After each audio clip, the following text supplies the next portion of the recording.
안녕하십니까. 안세 회계부연 대표 박인종 회계사입니다. 오늘 이제 709강은요. 709강은 비거주자의 국내원천 소득에 대한 어떤 종합세율 같은 거 과세 방법하고 국내 거주자 비교를 해서 보면 되는데, 국내 거주자는 다양한 세율에서 필요 비용을 공제받고 종합과세를 하죠. 그러면 국내 비거주자는 대체로 22% 세율에 전체 금액에 대해서 과세가 되고 분리과세가 된다. 이게 이제 쟁점이죠.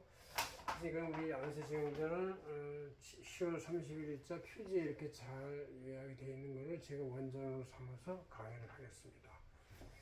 자, 이건 뭐 이제 비거주자가 가끔가다 궁금해하고, 또 국내 기업들도 비거주자한테 어떤 소득을 지급할 때 원칙 세율이 어떻게 되느냐, 이걸 이제 구별한 분이 있어서 이제 말씀드린 건데, 주 쟁점은 이 중에서 뭐 여러 가지 써 있지만, 인적 영역 소득에 대해서 우리들은 이제 국내 사업 소득을 봐가지고 주민등록번호로 3.3% 원칙인수를 하고, 그 사람이 이제 나중에 필요 비용을 공제해서 종합소득 합산하도록 하는데, 비거주자는 이제 국내에서 종합소득 할 필요도 없고 합산되는 건지도 뭔지도 모르니까 그냥 단순하게 22%의 세율 원칙인수에서 그냥 전액을 보낸다, 그런 얘기에서 그 나라에 가서 종합과세를 하던 그건 자기하고 하면서 이제 나온 세금에서 국내 한국에서 원칙인수가 22%를 선납세율을 빼주는 제도는 있겠죠. 이렇게 되어 있습니다.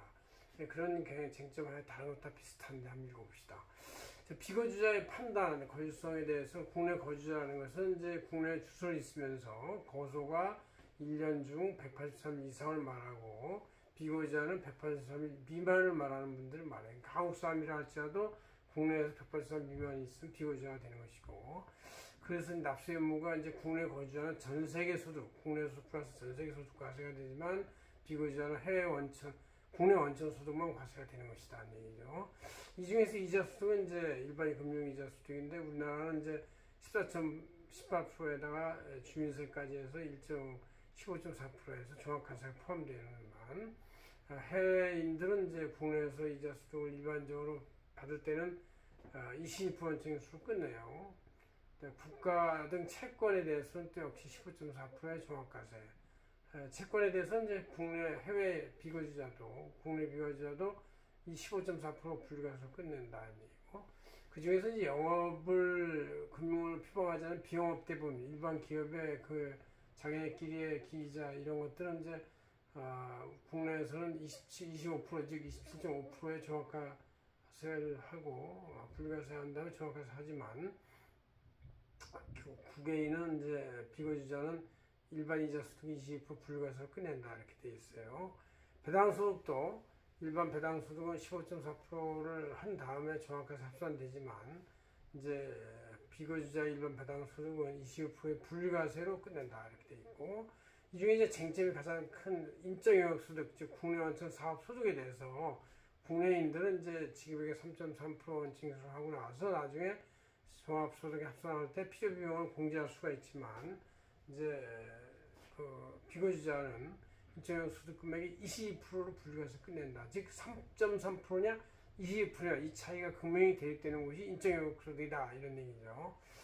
그다음 이제 사용료 소득에 대해서는 우리 국내인들은 이제 법정 경비 60%를 보고 순소득을 40%를 봐서 이거에 대해서 20% 원칙인수를 하면 8.8%가 되는데, 이 해외인들의 국내 로열티 사용료 비거주자인들은 이제 20%의 분리과세 원칙에서 끝낸다, 이런 얘기죠.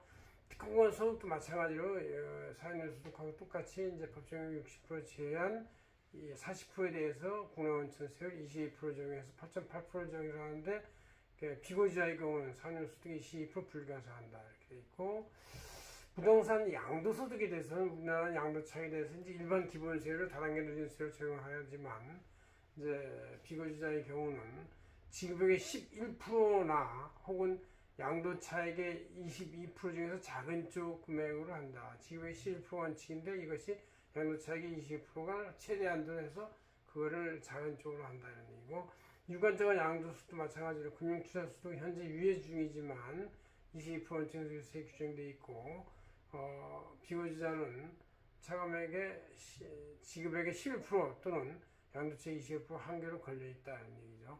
근로소득은 이제 근로소득세에 대해서 우리는 기본세를 정해서 당연히 추진세를 정하지만 비거주자의 경우는 이것이 근로소득이라 할지라도 근로를 활동할 수 없게 돼 있어요. 취업비자를 받지 않으면.